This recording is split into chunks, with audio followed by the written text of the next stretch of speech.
Hello everybody, welcome to the United Stands. I'm Mark Goldbridge and this is your latest Manchester United news as Rangnick and Amorim sends a bit of a shock message to Manchester United fans about the woes and reasons for why Manchester United are where they are. We're too weak from the mouth of the Manchester United manager, and if you're a player, if you're a fan, is he basically saying what we already know, or is it too far? I mean, at the end of the day, Rangnick and Amorim could well be in the last few games, the last few days as his tenure at Manchester United.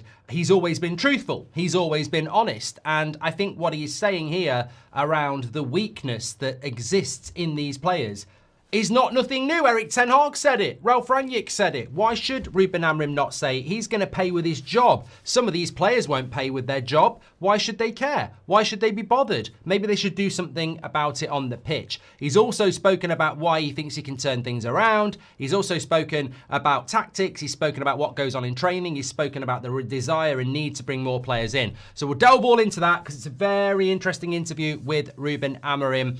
And look, last night, 50-50, sack him, keep him. So maybe this will push more people towards backing instead of sacking Rangnick and Amorim. But before we get into all of that, don't forget that we are sponsored by Boohooman on the show. And do not forget, today is the last day you can enter the competition to win an £800 voucher at Boohooman. That's £800 exclusively to one of you, a United Stand viewer. All you got to do is scan the QR code or go through the link in the description, and that prize will be given in the next few days. We'll be announcing the winner of that, but today is the deadline to enter. You can also get 10% off with the code Goldbridge. So if they've got 50% off on something on their website, clothing, etc., you can add the code Goldbridge and get another 10% off that as well. Links in the description, boohooman.com. And they've got a bit of trivia for you as well tonight, which I'm enjoying this one because this is a player, one of my favourite players at Man United when I was growing up. So, who am I? I was born in 1971. I started my career at Torquay United. I joined Man United in 1988 for 200,000,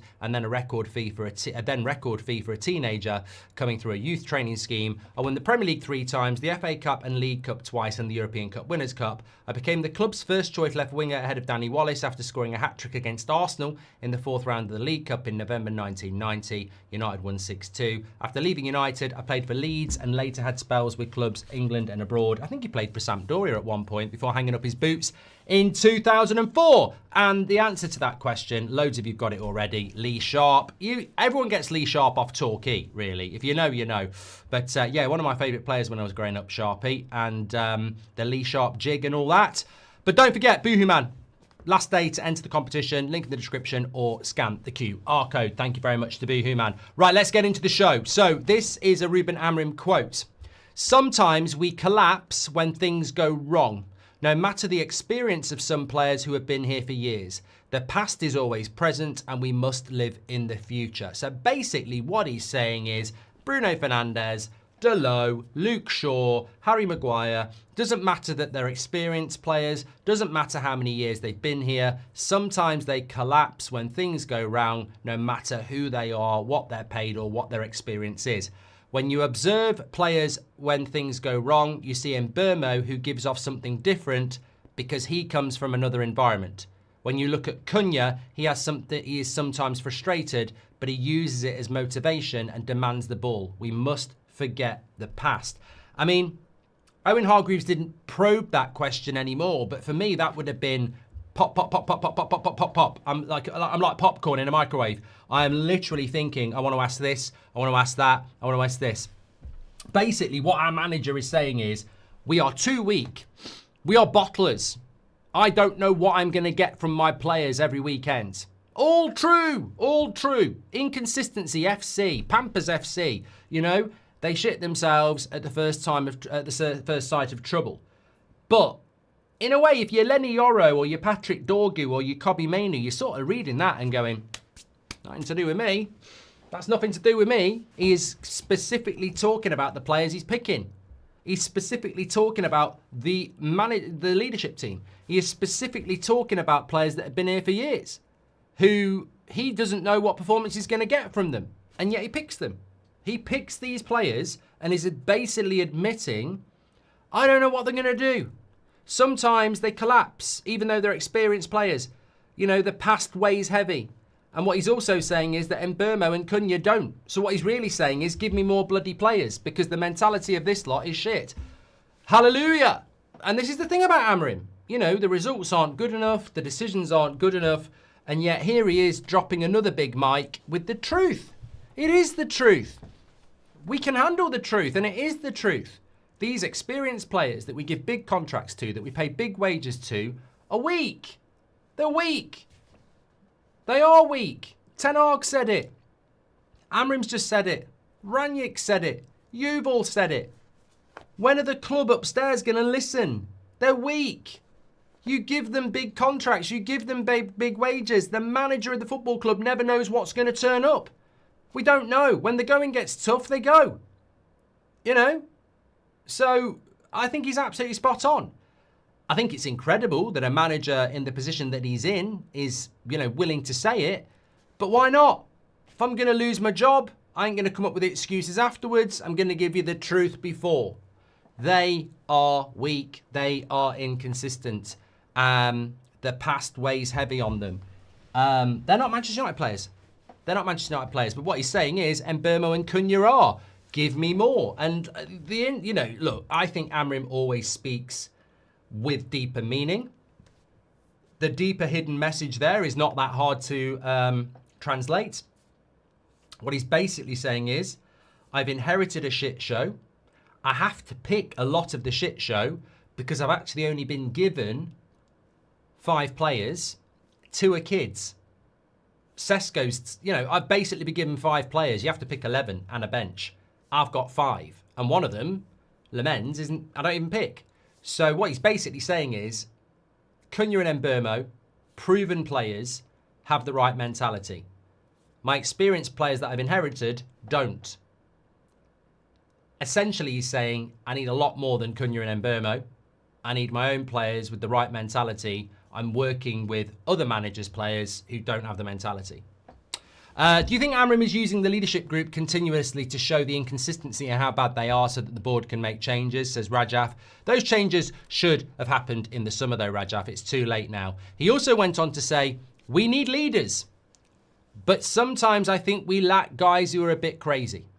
Cunha is a bit like that. He's a good guy, but he doesn't care who you are on the pitch. He'll play the same way, and we need that feeling. That's not craziness, by the way. That's leadership. He's deciding, he is classifying it as craziness. It's not craziness, it's leadership. So when he says we need leaders, but sometimes I think we lack guys who are crazy, and he describes Cunha as a bit like that because he doesn't care who he's playing against. That's not craziness, that's leadership.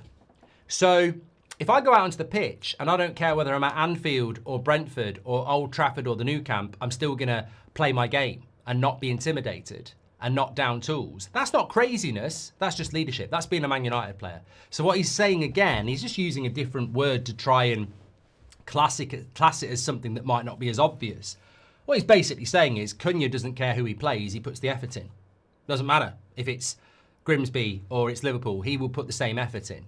He's defining it as craziness to sort of make out it's crazy, but it's not. It's just being a Man United player. It's just being a leader. It's actually sad that he has to say Cunha gets it. Cunha will play the same no matter who he's playing. And what he's basically saying is some players won't. Some players won't turn up at Brentford, but they'll turn up at the Etihad. Some players won't turn up against people like Fulham, but they will turn up at Old Trafford against Chelsea. Light switch players, effectively. And look, I think Amorim outers are going to be like, oh, he's deflecting, you know, he's not taking responsibility, etc., etc. But honestly, 2 things can be right. 2 things can be right. He's not bloody wrong, is he? I don't think he's wrong when he's saying what he's saying.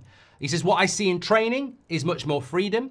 I think we're progressing, but there's the potential to do much better. And look, of course they're better in training. They're better in training because there's no pressure.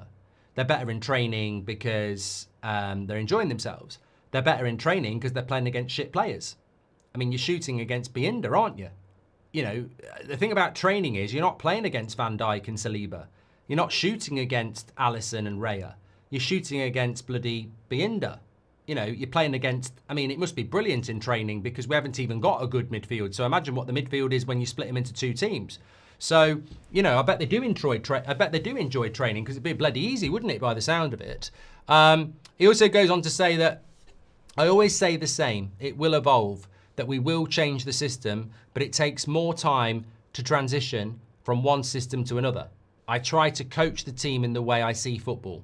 So look, I've got a few other bits to get into, but yeah, I mean, somebody said that interview with Owen Hargreaves was actually before the Brentford game. I think it matters not. I think it got released today. I don't think it matters whether it was done before. Well, actually, Emmanuel just said the interview was done before the Brentford game. I think it's more powerful if it was. Because if he said it before the Brentford game, I think it's even more powerful. To say before the Brentford game, I don't know when these players are going to turn up. I think we lack leaders. I think some people turn up and, you know, they don't fancy it. I think we need more players like Mbeumo and Cunha. I think we've got experienced players here who, you know, drop their guard and, you know, don't put the effort in or aren't able to put the effort in. These things are true before or after Brentford. And as I say, I think it's more powerful before, because that was after a win against Chelsea. So you can't even define it as reactionary to Brentford. He's saying it before Brentford, apparently. So, yeah, I think I'm never going to criticise a manager that tells the truth. I'm not. And he's absolutely bang on. I can't defend players that consistently for many years have been inconsistent. I can't figure it out. I don't think it's easy to figure it out. I don't think there's a definitive answer. Why is it these players sometimes can perform and most of the time don't? Why is it these players can walk out onto the pitch and have a good game, and then for the rest of the month, they'll be absolutely terrible? I think it's massively damning that a manager is that truthful, that they're saying, he's basically admitting, I can't coach these players. If a manager of a football club is saying, I don't know what they're going to do on Saturday, he's basically saying, I can't coach them. And this is what I mean about all those people who are going, oh, he's throwing the players under the bus. Well, he is. He's telling the truth, but he's also admitting he can't get a tune out of them as well. He's basically saying, Mbeumo and Cunha, I understand. I don't understand these experienced players who basically down tools mentally, and I don't know when they're going to do it and when they're not going to do it. I'm sure when he watched us against Arsenal in the opening game of the season, he was like, okay, we lost from a mistake, but we played well. Whereas against Brentford, he'd be like, we got absolutely battered and we played shit. And I don't think he can understand it.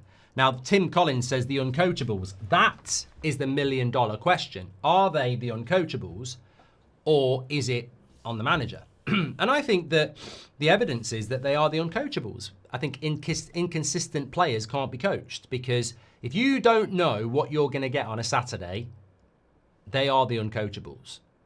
If sometimes they do what you tell them to do, and sometimes they don't, they're uncoachable. If they never do what you want them to do, maybe that's on the coach. But we have seen glimpses of them doing quite well. And then we see the inconsistency of them not being able to do that. So, yeah, look, I would say he's definitely probably not endeared himself to certain players when they read that tonight, that he's basically saying there are experienced players at this club who inexplicably don't turn up. I think those experienced players are going to go, I don't like that. But are they intelligent enough to say he's also saying, I can't get a tune out of them?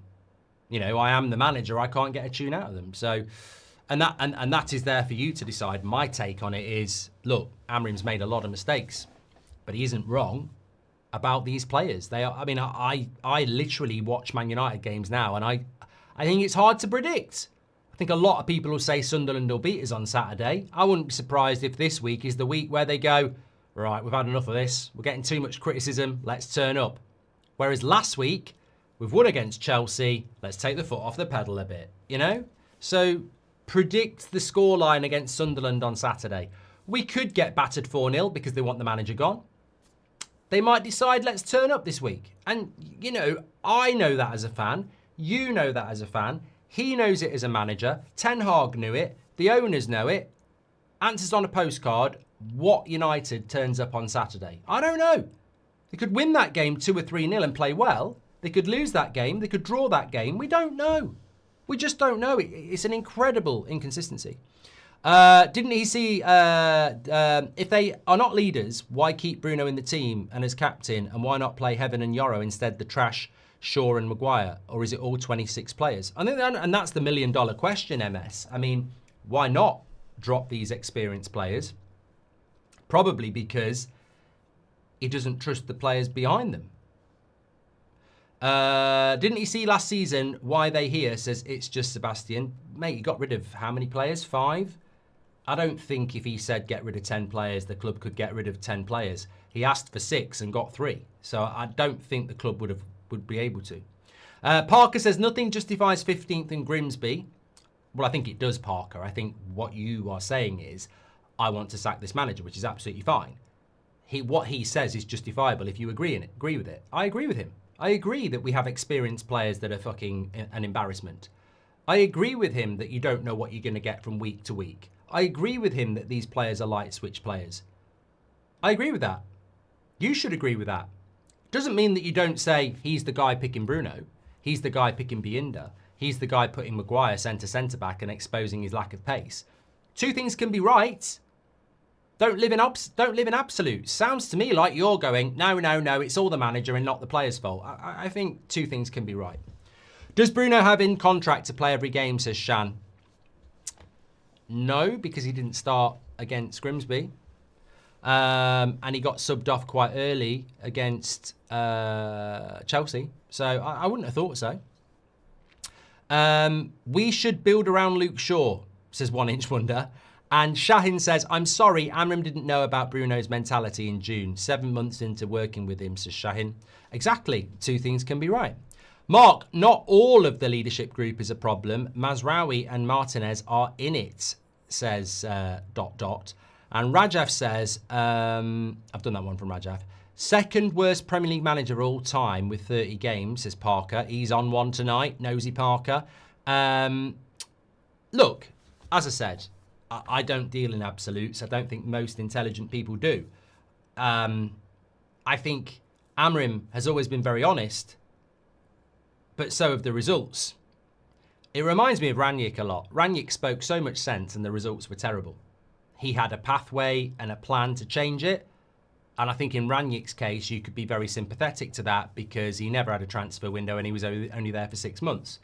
With Amorim, it's a little bit different because he has had a transfer window. He has been there nearly 12 months and he makes weird team selections. But it doesn't mean he's not right.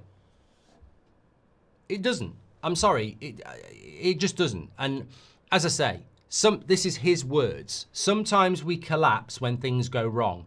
No matter the experience of some players who've been here for years. The past is always present and we must live in the future. With Mbeumo and Cunha, it doesn't happen. But with experienced players that have been here for years, they collapse. Are you telling me that's a wrong statement? Are you telling me that, you know, the Brunos of this world, the Luke Shaws of this world, the Delos of this world, they don't collapse? They don't collapse and have bad performances? They do. They do. They disappear. And what he's saying is it's learned behaviour. They've had so many bad experiences. They can't conquer them. They're tainted by the past, the 7-0s, you know, the 5-0s. They've seen it all before and they keep reliving it. I wouldn't be surprised based on that if he did give Amorim a free hit, he probably would get rid of a lot of these players as well. But you can't do it in one summer, not with our ownership. Andre says the only absolute is absolutely not Southgate. Amorim isn't wrong. Problem is that he is worse, says Danny. Other teams have sussed his tactics. It's over, says Keel. And I thought our season starts on match week 10, says Rios. I'm not the CEO, mate.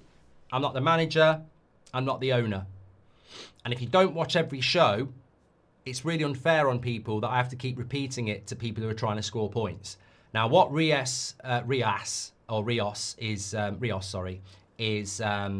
alluding to is something that I explained last night. Now, pre the Brentford game, I was saying, I think by game week 10, we'll have settled down and we'll start to get better results.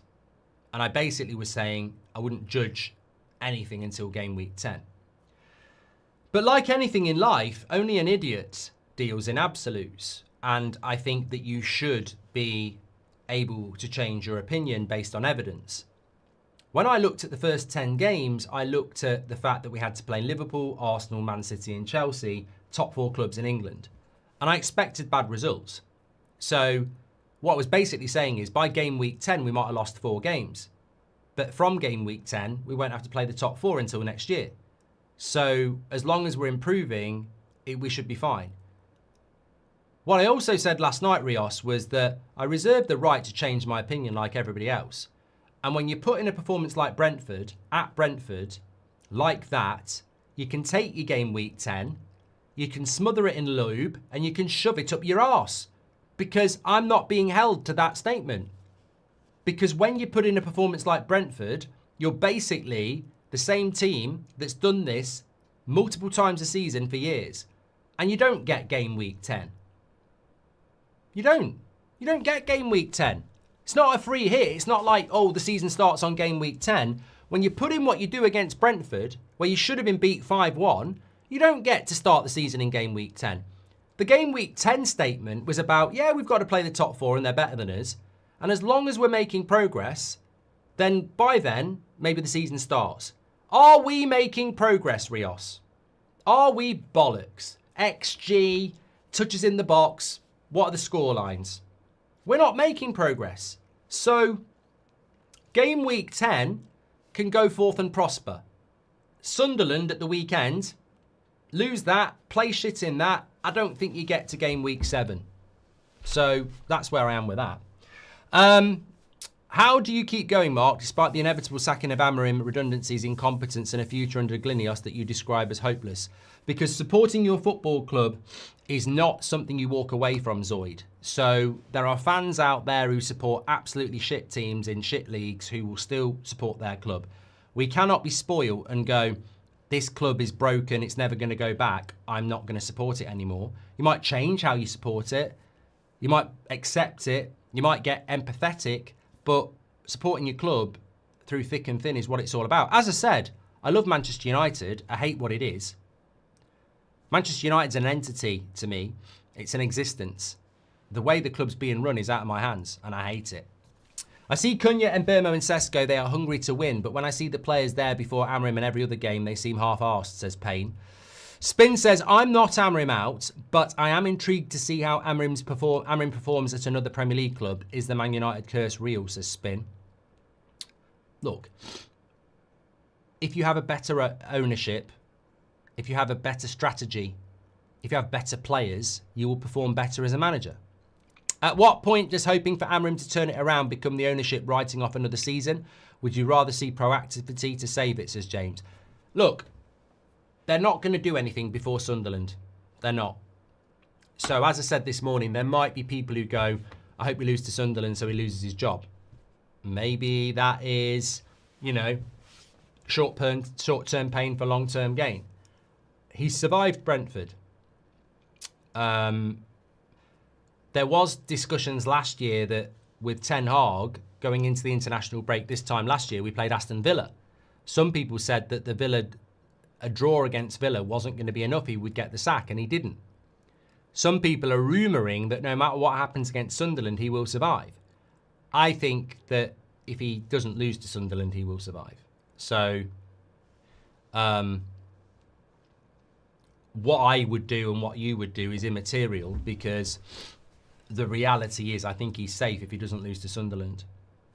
Yeah, that's sort of what I think about that. Tracy says, hi Mark, who were the midfield 2 under Amorim at Sporting, and which 2 Man United players are the most similar to them, do you think? Well, obviously you had Yulmlen and, I forget the name of the other person. But the reality is, it doesn't matter. The players he had at Sporting playing out wide are very different to Dorgu and Delo. So what he did at Sporting is irrelevant. in the sense that that's what got him the Man United job. What he does at Man United is what will keep him Man United job. So I was always surprised he didn't bring in a Sporting player, but we didn't.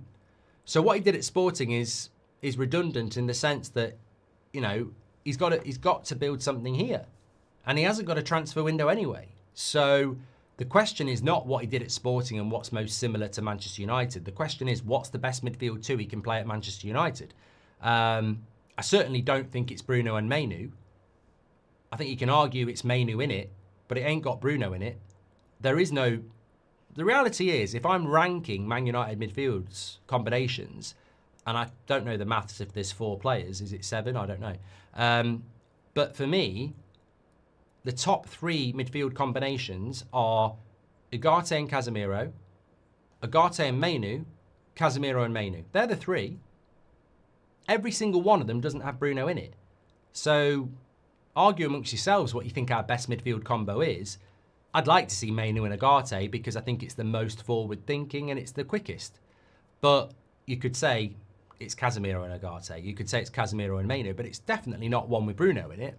So I don't think it matters what he was doing at Sporting. I think it matters what's best for Manchester United, you know? Talking of which, I have got a few topical things. In fact, I had something about Mainoo, if you bear with me. Okay, yeah. This came in from Chris Wheeler tonight. Napoli would have been Mainoo's first choice if United had given him the green light to go. The Italian club wanted to sign him, and he was keen to link up with McTominay and Rasmus. But there will be interest from a number of other top clubs, given more time to plan a move. Don't rule out Madrid clubs being among them. I think we spoke about this last night, about what Gary Neville said about Mainoo. At the end of the day, Amorim has said quite publicly that Mainoo is fighting with Bruno, and as people will always say, Bruno never doesn't get picked. So if you are Mainoo, it doesn't matter how in love you are with Manchester United. If you're... Look, imagine you're in love with someone, right? You want to marry them, but they're married to somebody else, and they won't leave them. What are you going to do? Sit there going, but I love you, you know? I love you. You know, I'm married. Leave me alone. Leave me alone, right? Are you going to keep doing that, or are you going to go, I better find someone else? I get that. I think the Mainoo situation is really difficult, like, because there is a sense of betrayal that he wants to leave the club. But then, selfishly, you might look at his situation and go, well, look, what's he supposed to do? He wants to play for Man United. They won't let him, so he needs to play football. You know? You can read things in many different ways. And is Mainoo playing for Man United at the moment? I said it last season. Worst Man United side in Premier League history. He couldn't get in it. We're not much better this season. What are we? 14th? 15th? I don't dare look at the league table at the moment. Still can't get in it. So, you know, as a player, you want to play. It's the worst Man United side in Premier League history. It's arguably our worst midfield in Premier League history. And you can't get in it. You might just suddenly look at yourself and go, I need to go. I need to go, you know? Jack says, if we finish bottom half or potentially get relegated, I see Sesko, Mainoo, Ahmad, Yoro and Dorgu getting signed by other clubs in Europe for cheap. Things can get worse. Of course they can. Hambo says, bringing back Rashford would significantly improve us. Yeah, can I just say, Hambo, you're probably a rage baiter, but let me just sit you down. Marcus Rashford don't want to come back, mate. So keep dreaming. Keep dreaming. He don't want to come back. He wants to play for Barcelona. He wants a new challenge. It's better there. He's happier there. He's playing in the Champions League there. Rashford don't want to come back, mate. Has the evolution of the game hurt us? Says Constantine. I need more than that. I need to know more than what you mean by evolution there. So that was the Mainoo thing. There's a couple of other bits I wanted to talk about as well. Apparently, observers at Man United's academy are blown away by Darren Fletcher's work ethic. Great. Are we teeing him up for the interim? If Man United called Xavi, he would say yes immediately. Xavi would love to return to football as soon as possible. He's ready. That's from Fabrizio Romano. I do not think for 1 minute Manchester United are going to go anywhere near Xavi. I don't think they are. Right or wrong, I don't think they'll go anywhere near him. I think they will look at Xavi and they will go, very similar profile to Ten Hag and Amorim in the sense that he's a little bit hipster and he's never managed in the Premier League. And I think they won't go anywhere near Xavi. So I'm not saying that's the right or wrong decision. I just don't think they'll go anywhere near him. I think you're going to get pragmatism next. I think you're going to get something like a Glasner, something like a Southgate, something like a Nuno. I think they're going to something like a Mourinho. I think they're going to go for something pragmatic. I think they're going to go for results over. They're going to go for perceived efficiency over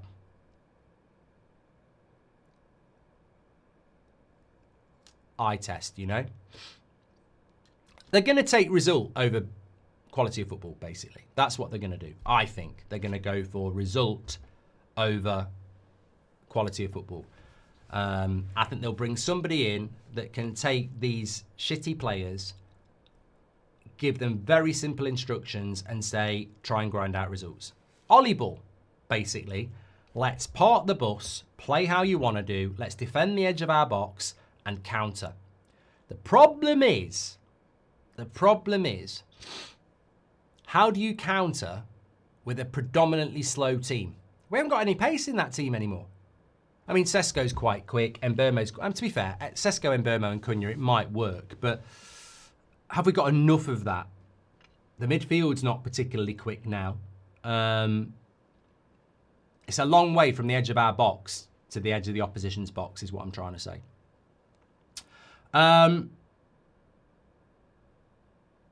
I see Sir Jim getting Potter or Southgate. I'd take Deitch over those two twats, says Jack. Oh, he said Pratt, sorry. Hello to everyone at the United stand, says Mojo. And Hambo says, your hatred of Rashford is irrational. He bleeds red. I don't hate Rashford, mate. I'm just telling you, he's in a happier place at Barcelona and he won't come back. I'll tell you what's irrational. You thinking he wants to come back. Amorim speaks with clarity, intelligence, and resonates what we're feeling during interviews, but his lineups and subs often confuse. What are we missing, says Dylan? Yeah, on the one hand, he talks like us, then he picks his team and doesn't. It is funny, Dylan, it certainly is. Where was it? No, I've done that one. Oh, yeah, I wanted to talk about this, actually. I spoke about it on Terry's channel this morning. A few people have been saying, get Roy Keane into that dressing room. Get Roy Keane into that dressing room. I'm like, Ronaldo was in that dressing room. Cristiano Ronaldo was in that dressing room as a player. What did he say? I went back to the football club. I'm telling players what to do. They don't want to listen. So what would Roy Keane do walking into that dressing room, telling them all off? Do you think they would listen? They've had Cristiano Ronaldo as a player there for 18 months telling them what to do, and they still wouldn't do it. I think this is just so simplistic about, oh, get Roy Keane in the dressing room, he'll sort them out. Why? Why? You've got to have that in you. You know, if an intelligent person shouts at a stupid person and says, get clever, stupid, they don't get clever, do they? They stay stupid. So if a motivated leader tells an unmotivated non-leader to get motivated and lead, they're not going to do it because they're unmotivated and lazy. So I don't know what people are talking about in relation to get Roy Keane in the dressing room. I don't think it'll make a bloody bit of difference. I think he's been in the dressing room before. I'm pretty sure he went in the dressing room before, about 2 years ago, and there was rumours that he wasn't impressed. I may have misheard that, but if you want Roy Keane to make an impact on this football club, make him the CEO. Make him the owner. We don't need Roy Keane to go in on a bloody day tour and have a chat with him in the dressing room. Motivational speaker, Roy Keane. We need a bloody owner like Roy Keane. That's what we need. We need an owner like Roy Keane who goes, you lot are a load of nonsense, get the fuck out. That's what we need. We don't need a bloody motivational speaker to go in before a game and say, right lads, you know, we need a bloody bloke at the top. If you need Roy Keane to go and talk to those players to tell them what Man United means, you got the wrong players. You got the wrong players. It makes me laugh when people say send Roy Keane in. Because if we need to send him in, we've got the wrong bloody players. If people need to be told by Roy Keane what it means to be a Man United player, They shouldn't be at Man United in the first place. They're surrounded by what Man United is. It's everywhere. Absolutely everywhere. Carrington, Old Trafford, you can feel it. When you go to Old Trafford and you walk up them steps to your seat and you look at it, you feel it. You feel it. If those players need telling, they shouldn't be here in the bloody first place. It makes me laugh that people go, get Roy Keane to go in the dressing room. He shouldn't need to go in the bloody dressing room. They should know what it's all about. I'd make Roy Keane the owner. I'd like Roy Keane to be making the decisions from the top of the football club. That will make a change, definitely. I've just realised we need an owner like Abramovich, says Hasha. Love United stand if true, and he only speaks to the leader group is a big concern. His job is to build relationships and motivate the whole squad. James, it was a brilliant show this morning. If you've not watched the morning show this morning, a bit of insider stuff around where it's all going wrong, check out the morning show. Would you rather have Xavi or Zidane? Run a poll. I'll do it on That's Football because I've got to go. Constantine says, by evolution, I mean, have we ever adapted our tactics to adjust to the modern game? The last 10 years, which manner did we ever say those tactics are good? I agree, Constantine. In the last 10 years, give me 5 games where we played well. 5 games in about 500. It's mad, isn't it? It's mad. Somebody do the percentage on how many games United have played in the last 10 years and how many times we've actually played good football. It's probably less than 2%. Shocking. Madness. Absolute madness. Anyway, I'm on That's Football, so join me over there. It's Champions League night. Galatasaray, Liverpool, Chelsea, Benfica, the return of Mourinho. Brilliant show tonight. Absolutely loved it. Thanks everyone for tuning in. Some really good conversation. I think, as bad as things are, I think the conversation and opinion is spot on because there is no division. I think everybody's just not happy. So there's a lot of good conversation going on. So fair play to you. I'll see you on That's Football if you're joining me over there. Thanks everyone for watching. Speak to you in a bit. Take care.